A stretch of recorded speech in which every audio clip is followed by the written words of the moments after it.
क्या 2024 में ट्रंप पर हुए हमले में पाकिस्तान का हाथ था? ये सवाल इसलिए क्योंकि इस हमले में एक पाकिस्तानी को ईरान ने हायर किया था, उसे ट्रेनिंग भी दी थी, जिसके खिलाफ जांच में अहम सबूत मिले हैं। उधर ईरान युद्ध के बीच डोनाल्ड ट्रंप ने अपना इंतकाम पूरा कर लिया है, अपने जानी दुश्मन को मार गिराया है। ट्रंप की हत्या की साजिश में शामिल इस पाकिस्तानी का नाम है आसिफ मर्चेंट, जिसने IRGC के ऑर्डर पर 2024 में चुनाव प्रचार के दौरान ट्रंप पर हमले की साजिश रची थी। न्यूयॉर्क के ब्रुकलिन फेडरल कोर्ट में पाकिस्तानी आसिफ मर्चेंट पर आतंकवाद के आरोपों की सुनवाई चल रही है। दावा है कि आसिफ मर्चेंट ने कपड़ा कारोबार के आड़ में शूटरों को हायर किया था। हालांकि ट्रंप पर हमले के एक दिन पहले ही इसे गिरफ्तार कर लिया गया। आसिफ मर्चेंट उन लोगों पर हमला करना चाहता था जिन्हें वो पाकिस्तान और मुस्लिम दुनिया के खिलाफ मानता था, इसलिए अपने मकसद के लिए उसने इस्लामिक रिवॉल्यूशनरी गार्ड्स कॉर्प्स यानी IRGC से हाथ मिलाया। वहीं अब ईरान से युद्ध के बीच अमेरिका ने मुख्य साजिशकर्ता को भी खत्म करने का दावा किया है। अमेरिका के रक्षा मंत्री ने बताया कि स्पेशल फोर्सेज ने IRGC के एक खास यूनिट के नेता को ट्रैक कर मार गिराया है, जिसने 2024 में ट्रंप की हत्या की कोशिश की थी। इस तरह से युद्ध के बीच ट्रंप ने उनकी हत्या की साजिश रचने वालों से अपना इंतकाम पूरा कर लिया है। अमेरिका ने ईरान को समुद्र में एक बड़ी चोट दी है और उसके हमले में ईरान का युद्धपोत IRIS डेना हिंद महासागर में डूब गया है, जिसमें 80 से ज्यादा ईरानी नौसैनिकों के मारे जाने की खबर है। ईरान के जंगी जहाज को गिराने के लिए अमेरिका ने टॉर्पीडो से हमला किया। हिंद महासागर पर अमेरिकी नौसेना की एक पनडुब्बी ने सटीक निशाना साधते हुए ईरान की जंगी जहाज IRIS डेना पर टॉर्पीडो दागे। इस हमले में ईरान के जंगी जहाज के परखच्चे उड़ गए और वो कुछ ही मिनटों में समुद्र की गहराइयों में समा गया। अमेरिका का दावा है कि दूसरे विश्व युद्ध के बाद टॉर्पीडो से दुश्मन के जहाज को डुबाने का ये पहला मामला है। अमेरिका ने ईरानी वॉरशिप पर हमला उस वक्त किया जब वो भारत से एक नेवल एक्सरसाइज में हिस्सा लेने के लिए वापस लौट रहा था। तभी अमेरिका ने टॉर्पीडो दाग कर उसे समंदर के बीचों बीच उड़ा दिया। अब जरा जान लीजिए कि वॉरशिप को उड़ाने वाला MK-48 टॉर्पीडो कितना विध्वंसक है। MK-48 टॉर्पीडो का वजन करीब 1700 किलोग्राम होता है, जिसमें करीब 295 किलो का हाई एक्सप्लोसिव वॉरहेड होता है। ये वो बारूद है जो जहाजों की कील को तोड़कर उन्हें 2 टुकड़ों में बांट देता है। वहीं जिस ईरानी वॉरशिप IRIS डेना को समुद्र में डुबाया गया है, वो ईरान की स्वदेशी तकनीक से बना एक आधुनिक और शक्तिशाली फ्रिगेट था, जिसमें एडवांस्ड मिसाइल सिस्टम था। अमेरिका ईरान की जंग में एक नया मोर्चा खुल गया है। ये मोर्चा है जिहाद का। ईरानी मौलवियों ने जिहाद के फतवे के साथ अमेरिकी राष्ट्रपति डोनाल्ड ट्रंप का खून बहाने की बात कही है। अब सवाल ये है कि आमने सामने की जंग के साथ जिहाद का ऐलान कर क्या हासिल करना चाहते हैं ईरान के धर्मगुरु। क्योंकि ट्रंप ने जो खूनी जंग छेड़ी उसका अंत क्या होगा, इस पर ईरान के मौलवी मौलाना की बैठक हुई, जिसमें मौलाना कह रहा है अब जंग नहीं जिहाद होगा। कोई कह रहा है अब ईरान को ट्रंप का खून चाहिए, कोई कह रहा है कि ईरान को नेतन्याहू का सिर चाहिए, कोई कह रहा है इजराइल के एक सैनिकों का खून चाहिए। वैसे तो मुस्लिम मुल्क में जिहाद की बात कोई नई नहीं है, लेकिन भीषण जंग में जिहाद और इस जीते इसका हिट लिस्ट निकालकर पूरी जंग को एक नई राह पर ले जाने की कोशिश है। आपको बताते हैं कि ईरान में जिहाद और ट्रंप नेतन्याहू के खून की मांग करने वाले ये मौलाना कौन है। 87 साल के अब्दुल्ला जवादी ईरान के बड़े शिया धर्मगुरु हैं। खामेनेई की हत्या के बाद जिहाद का फतवा जारी किया है। जवादी के फतवे को ईरानी टेलीविजन पर प्रसारित किया गया। फतवे में ट्रंप और नेतन्याहू का खून करने की बात कही गई। जवादी ने US इजरायली सैनिकों का भी खून बहाने की बात कही। दरअसल जवादी का ये फतवा कोशिश है पूरे ईरान और उसके समर्थक देशों को इस्लाम के नाम पर एकजुट करने की। ईरान से युद्ध के बीच अमेरिका ने अंतर महाद्वीपीय बैलिस्टिक मिसाइल LGM-30G मिनटमैन का सफल परीक्षण प्रक्षेपण किया है। बताया ये जा रहा है कि इसे 1945 में जापान के हिरोशिमा और नागासाकी पर किए गए परमाणु बमों से कहीं अधिक विनाशकारी क्षमता वाले परमाणु हथियारों को ले जाने के लिए डिजाइन किया गया है। अब सवाल ये कि अमेरिका की मिनटमैन 3 मिसाइल में ऐसा क्या है कि इसकी लॉन्चिंग की चर्चा पूरी दुनिया में है। ये कितनी खतरनाक है कि इसके लॉन्चिंग को महाविनाश का दिन कहा जा रहा है। इसका पूरा नाम LGM-30G मिनटमैन 3 है। ये मिसाइल अपने साथ 3 परमाणु बम ले जा सकती है। यह 28,400 किलोमीटर प्रति घंटे की रफ्तार से दुश्मन पर अटैक करने में सक्षम है। इसकी रेंज 13,000 किलोमीटर से ज्यादा है, मतलब अमेरिका से ईरान तक अटैक किया जा सकता है। एक मिसाइल की कीमत 58 करोड़ 90 लाख रुपए के करीब है। दावा किया जा रहा है कि अमेरिका के पास ऐसी 400 मिसाइलें हमेशा अलर्ट मोड पर रहती है। यही वो मिसाइल है जिसके बारे में राष्ट्रपति ट्रंप ने संकेत दिया था, the big one is coming soon. हालांकि पेंटागन इसे सालों पहले तय किया गया रूटीन बता रहा है, लेकिन हकीकत ये है कि ईरान ऐसे ही विध्वंसक पलटवार जारी रखता है, तो ट्रंप के पास वो महाविनाशक हथियार तैयार है जो पल भर में इतिहास बदल सकता है। मिडिल ईस्ट में युद्ध का आज छठा दिन है और ट्रंप की उम्मीदों के उलट ईरान घुटने टेकता हुआ नजर नहीं आ रहा है। उल्टे हर बदलते दिन के साथ वो अपने हमले की नई रणनीति के साथ मैदान में उतर जाता है। युद्ध को लंबा चलता देख अब ट्रंप एक बार फिर अपने हवा के सुल्तान यानी B-2 बॉम्बर को ईरान में उतार सकते हैं।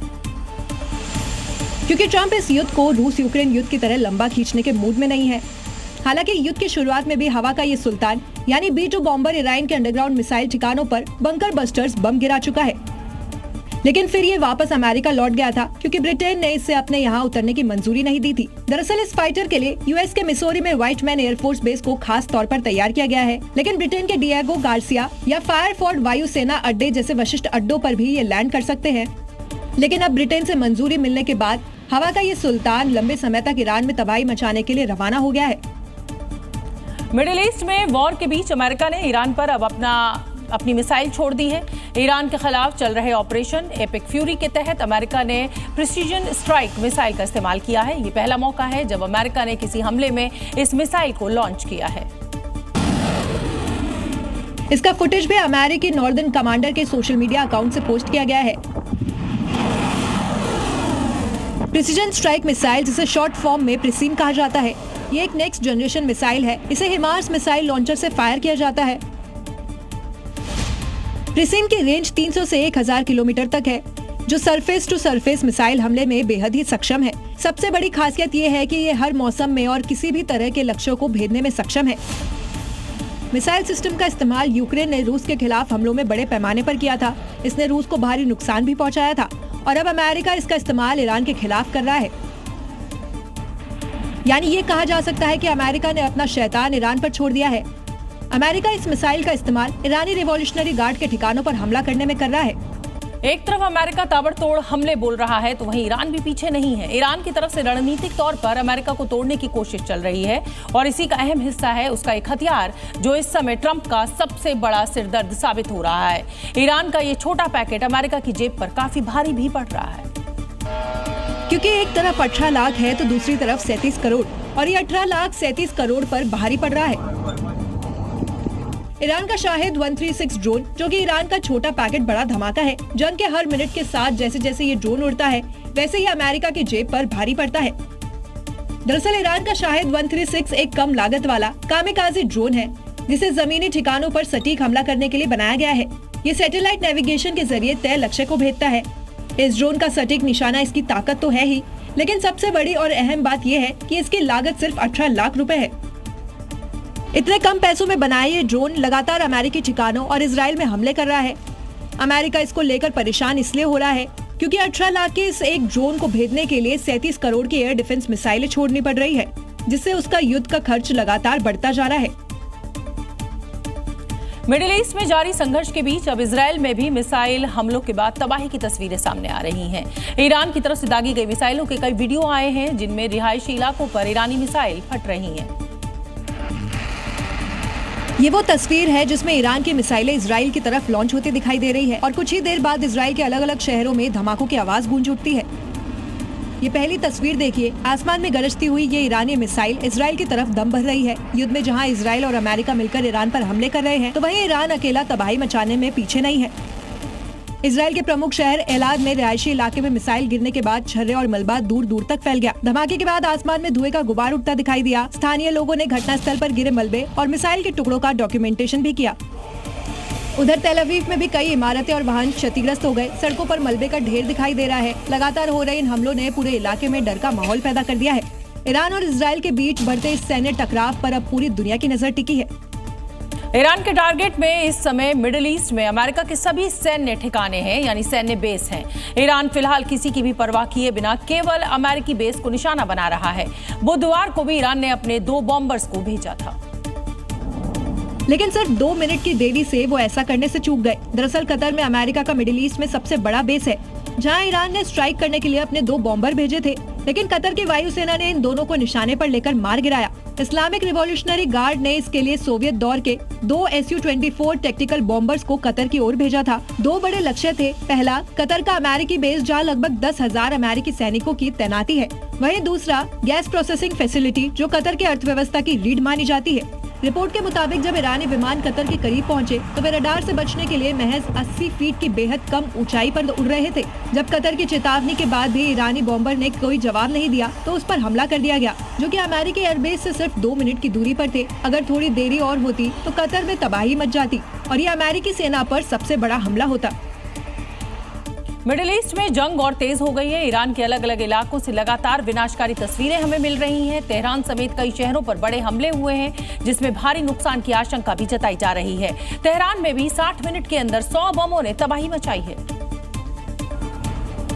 ईरान के कई शहरों में हमलों के बाद तबाही के मंजर दिखाई दे रहे हैं। सिर्फ 60 मिनट और 100 बम की बारिश ने राजधानी तेहरान में कई शहर तहल उठे। आसमान में आग के गोले और धुएं के गुबार उठते नजर आए। खबर बिहार से है, जहां रिकॉर्ड 10 बार मुख्यमंत्री पद की शपथ लेने वाले नीतीश कुमार अब बिहार छोड़कर दिल्ली जाने वाले हैं और इसके लिए वो मुख्यमंत्री का पद छोड़ेंगे और राज्यसभा जाएंगे। इससे सबसे बड़ा बदलाव तो ये होगा कि बीजेपी अब बिहार में बिग बॉस की भूमिका में होगी, क्योंकि नीतीश कुमार अब बिहार के मुख्यमंत्री पद छोड़ेंगे और उनकी कुर्सी पर पहली बार बीजेपी का कोई व्यक्ति बैठेगा। बिहार में ये पहली बार होगा जब बीजेपी का कोई सीएम बनेगा। बिहार के मुख्यमंत्री के नाम पर जो बीजेपी का नया चेहरा होगा, या सम्राट चौधरी हो, चाहे नित्यानंद राय हो, चाहे विजय सिन्हा हो, मंगल पांडे हो, चाहे संजीव चौरसिया हो, ये जितने नाम है उसमें से एक नाम पर आज मुहर लगा दी जाएगी। इस बीच नीतीश कुमार ने राज्यसभा सांसद बनने के लिए नामांकन दाखिल कर दिया है। नीतीश कुमार आज सुबह से 2 बार कैमरे के सामने आए। दोनों बार मंद मंद मुस्कान मौजूद थी, लेकिन आज जुबान नहीं खोली, सिर्फ संदेश दे दिया, वो भी एक्स पर। अब विरोधी नीतीश कुमार के इस फैसले पर सवाल उठा रहे हैं, जबकि बीजेपी स्वागत कर रही है। महाराष्ट्र मॉडल जो है रिफाइंड तरीके से बिहार में जो है लागू करेंगे। फिर से एक बार राष्ट्रीय राजनीति में राज्यसभा सांसद के नाते प्रवेश करेंगे। सियासत अपनी जगह है, लेकिन इतना तो साफ है कि बिहार से नीतीश कुमार दिल्ली आ रहे हैं। अब देखना है कि सीएम की कुर्सी पर बीजेपी किसे बैठाती है, क्योंकि बीजेपी चौंकाने वाले फैसलों के लिए जानी जाती है। बिहार का भविष्य कैसा हो? अब कुछ समय में ये तस्वीर भी साफ हो जाएगी कि बिहार में बीजेपी किसे मुख्यमंत्री बनाएगी। हालांकि बीजेपी के लिए ये काम इतना आसान नहीं था, क्योंकि बिहार में बीजेपी जब भी सत्ता में रही है, नीतीश कुमार के नेतृत्व में रही है। अब पहली बार बिहार में बीजेपी का मुख्यमंत्री होगा और इसे मुमकिन बनाया है बीजेपी के चाणक्य गृह मंत्री अमित शाह ने। आज पटना से जो तस्वीरें आ रही थी, उसके हर फ्रेम में अमित शाह थे। एयरपोर्ट पर स्वागत से लेकर राज्यसभा के लिए नामांकन तक और सीएम नीतीश के साथ मुलाकात तक, हर जगह अमित शाह उत्साह से लबरेज दिखे, क्योंकि महीनों पहले उन्होंने जो रणनीति बनाई वो अब सफल हो रही है। याद कीजिए, 5 महीने पहले बिहार विधानसभा चुनाव के दौरान अमित शाह के एक बयान पर बवाल मच गया था। वो बयान था, नीतीश कुमार के नेतृत्व में चुनाव लड़ेंगे, सीएम बाद में तय करेंगे। हालांकि बवाल बढ़ने के बाद नीतीश कुमार को ही सीएम फेस बताया गया, लेकिन शपथ लेने के ठीक 104 दिन बाद नीतीश कुमार को दिल्ली आने के लिए मना लिया गया और कोई विवाद भी नहीं हुआ। अब खबर है कि नीतीश कुमार दिल्ली जाएंगे तो उनके बेटे निशांत सक्रिय राजनीति में आएंगे। निशांत पिता की तरह ही पढ़े लिखे हैं, हाल के दिनों में एक्टिव भी हुए हैं, लेकिन क्या वो नीतीश कुमार की तरह ही राजनीति में सफल होंगे, इसको लेकर सवाल रहेगा। बिहार की सियासत में हलचल मची हुई है जब से मुख्यमंत्री नीतीश कुमार के राज्यसभा जाने की चर्चा शुरू हुई है और तभी से पटना में मुख्यमंत्री आवास के बाहर जेडीयू कार्यकर्ता भी प्रदर्शन कर रहे हैं। कुछ कार्यकर्ता तो फूट फूट कर रोते भी नजर आए। पटना में मुख्यमंत्री आवास के बाहर जेडीयू कार्यकर्ताओं की भीड़ जुटी नजर आ रही है। कार्यकर्ता नारेबाजी करते हुए नीतीश कुमार के समर्थन में आवाज उठाते नजर आ रहे हैं। इसी प्रदर्शन के दौरान जेडीयू नेता राजीव रंजन पटेल भावुक हो गए और रोते हुए कहा कि नीतीश कुमार के अलावा उन्हें कोई और नेता मंजूर नहीं है और ये कोई निर्णय नहीं कर सकता है कोई नीतीश कुमार को हटाने का निर्णय। नीतीश कुमार नहीं रहेगा तो रह के क्या करेंगे हम लोग? नीतीश कुमार नहीं रहेगा तो हम लोग क्या करेंगे? हम लोग 89-90 से नीतीश कुमार जी के साथ है। उनका दावा है कि कार्यकर्ताओं ने गांव-गांव जाकर नीतीश कुमार के लिए समर्थन जुटाया और अब इस तरह की चर्चा से वो आहत हैं। फिलहाल राज्यसभा नामांकन को लेकर राजनीतिक हलचल तेज है और सभी की नजर अब आगे होने वाले घटनाक्रम पर टिकी है। 21 साल तक बिहार के मुख्यमंत्री रहने के बाद नीतीश कुमार अब पूर्व मुख्यमंत्री होने जा रहे हैं और समय समय पर सहयोगी बीजेपी और आरजेडी वो बदलते रहे हैं, लेकिन मुख्यमंत्री की कुर्सी हमेशा उन्होंने अपने पास ही रखी। अब उनके राज्यसभा जाने के फैसले को लेकर उनके ही कार्यकर्ता नाराज नजर आ रहे हैं। वो ये बात पचा नहीं पा रहे हैं कि नीतीश कुमार दिल्ली चले जाएंगे और बिहार में बीजेपी बॉस हो जाएगी। सुबह से ही सीएम आवास के बाहर बड़ी संख्या में जेडीयू कार्यकर्ता डटे हुए हैं। अपने प्रिय नेता नीतीश कुमार से फैसला बदलने की मांग कर रहे हैं। सिर्फ नीतीश चाहिए बिहार में। अब तो जा रहे नीतीश नहीं जाने देंगे उनको बिहार की गद्दी को संभालना है। हंगामा कर रहे हैं जेडीयू कार्यकर्ताओं को लग रहा है कि किसी ने उनके सीएम के साथ साजिश की है। यही कारण है वो पार्टी के दूसरे नेताओं का घेराव कर रहे हैं, उनसे सवाल कर रहे हैं और कह रहे हैं कि सीएम को समझाइए, फैसला बदलवाइए। नीतीश नहीं तो कोई नहीं। अब जेडीयू दफ्तर की इस तस्वीर को देखिए, नाराज कार्यकर्ता कैसे एक एक प्लेट को फेंक रहा है और अपने गुस्से का इजहार कर रहा है। नीतीश कुमार राजनीति में मंझे हुए खिलाड़ी हैं, वो कोई फैसला यूं ही नहीं लेते। जेडीयू कार्यकर्ताओं को भी ये बात समझनी होगी। उत्तर प्रदेश में 2027 की चुनावी बिसात अभी से बिछ चुकी है और इसी के लिए अभी से सियासी गुणा भाग भी शुरू हो चुका है। आज पश्चिमी उत्तर प्रदेश के दौरे पर मुख्यमंत्री योगी ने गाजियाबाद में बैठक बुलाई। इस बैठक में संघ के पदाधिकारी और मुख्यमंत्री योगी आदित्यनाथ मौजूद रहे। और यूपी विधानसभा चुनाव के लिए बीजेपी के विजय प्लान पर चर्चा हुई। गाजियाबाद के सरस्वती शिशु मंदिर में संघ के पदाधिकारियों और योगी आदित्यनाथ के बीच हुई मीटिंग के कई मायने निकाले जा रहे हैं। दरअसल बीजेपी और संघ की नजर पश्चिम यूपी में 108 सीट पर है, जहां गुर्जर और जाट का दबदबा है, जहां बीजेपी की कई चुनौतियां हैं, जैसे पार्टी में नेता के बीच चल रही गुटबाजी को खत्म करना, रालोद के एनडीए में शामिल होने से जो समीकरण बदले हैं, ऐसे में वहां के स्थानीय नेताओं को एकजुट रखना, जातीय समीकरण को साधना और अमेरिका के साथ ट्रेड डील पर विपक्ष की रणनीति को ध्वस्त कर किसानों को अपने पाले में करना। ऐसे तमाम मुद्दे हैं जिस पर संगठन के तौर पर चर्चा हुई। साथ ही सरकार के किए गए कामों को जनता तक पहुंचाने का भी रोड मैप तैयार किया गया। वहीं विपक्ष के जाति घेरेबंदी का नया तोड़ निकालने पर भी मंथन हुआ। भारतीय क्रिकेट टीम के पूर्व कप्तान महेंद्र सिंह धोनी पर भी ट्रैफिक नियम तोड़ने का मामला सामने आया है। रांची में उनकी कार तय सीमा से ज्यादा रफ्तार में चलती कैमरे में कैद हुई और इसके बाद ट्रैफिक पुलिस ने उनका चालान काटा। ई चालान में नाम पूरा नहीं लिखा, सिर्फ कुछ अल्फाबेट्स दिखाई दे रहे थे, MASHDI। लेकिन जांच में सामने आया कि ये कार भारतीय क्रिकेट के पूर्व कप्तान महेंद्र सिंह धोनी की थी। दरअसल घटना रांची के काके इलाके की बताई जा रही है, जहां धोनी की गाड़ी तय स्पीड लिमिट से तेज चलती पाई गई।